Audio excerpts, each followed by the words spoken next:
তোমার যত ধরনের আমল আছে সব ধরনের আমল কার জন্য? আল্লাহর জন্য। কার জন্য? আমি কি আমার আমলটা সব আমলটা আল্লাহর জন্য করতে পারি? না, পারি না। যদি পারতাম তাহলে ইফতারি নিয়ে ঝগড়া করতাম না। অনেকে বলুন ঘুরে ঘুরে হুজুর শুধু আমাকে চিকন কাজ দিতে থাকে, হইল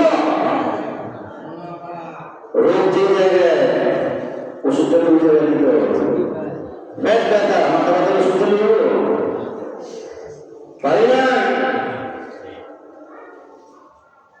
আমার ইফতারি আল্লাহর জন্য না, কাল হয়ে যায় মানুষের লোকে।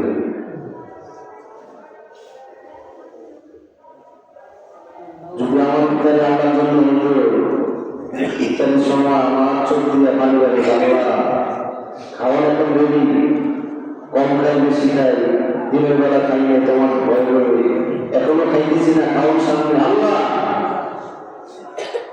খাওয়াটা আমার কাছে বলো না, তোমার ভয়টা আমার কাছে বলো,